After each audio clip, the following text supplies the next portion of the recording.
ഇതെന്താ സംഭവം എന്നറിയോ, തീ കത്തിച്ചിട്ടാട്ടൊന്ന് വേവിക്കണത്. അതല്ല, എപ്പോഴും അങ്ങനെ തന്നെയാണ് ചെയ്യല്. എന്നാലും ഗ്യാസും ഉപയോഗിച്ചിരുന്നു. ഇപ്പം ഞാൻ വിചാരിക്കുന്നത് ഒരു കണക്ക് കൂട്ടിയപ്പോഴാണ് എനിക്കതിൽ എത്ര പോലെ പൈസ നമുക്ക് നഷ്ടം വരുന്നുണ്ട്, നമ്മളെ പൈസ ഒക്കെ എവിടെ പോകണു എന്നുള്ളത് മനസ്സിലായത് ഇപ്പോഴാട്ടോ.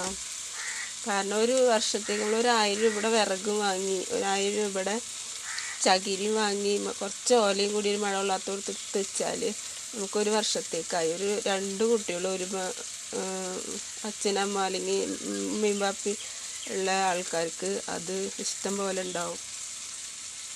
നമ്മൾ എളുപ്പത്തിനും മടിച്ചിട്ടും നമ്മളെ കയ്യുമ്പോൾ കരിയാവും, നമ്മൾക്ക് പുകയടിക്കും, കണ്ണ് നാശമാവും, മുഖം നാശമാവും എന്നൊക്കെ പറഞ്ഞിട്ട് നമ്മൾ വിറക് കത്തിക്കില്ല. നമ്മളൊരു മാസത്തിന് ഒരു കുറ്റി ഗ്യാസ് വെച്ചിട്ട് വാങ്ങും. അപ്പോൾ നമുക്ക് ഒരു വർഷത്തിൽ നമ്മൾ 12 കുറ്റി ഗ്യാസ് വാങ്ങും. അപ്പോൾ നമ്മൾ പോണത് എത്ര, 12,000 രൂപ നമ്മൾ പോണത്.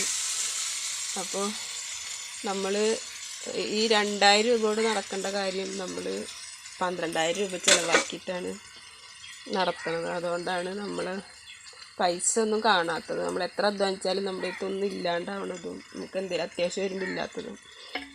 ഈ വിറക് ഉപയോഗിക്കുകയാണെങ്കിൽ അതാണ് നമുക്ക് ലാഭം. കണ്ണും പുകയും മുഖത്ത് കൊള്ളും, അതൊക്കെ അങ്ങനെയൊക്കെ തന്നെയല്ലേ ഈ പൂർവികർ നമ്മളെ വളർത്തിണ്ടാക്കിയത്. അതൊന്നും നോക്കിയിട്ട് കാര്യമില്ല, പൈസ പോണത് നോക്കുക. അപ്പോൾ പരമാവധി ഗ്യാസ് കുറക്കുക.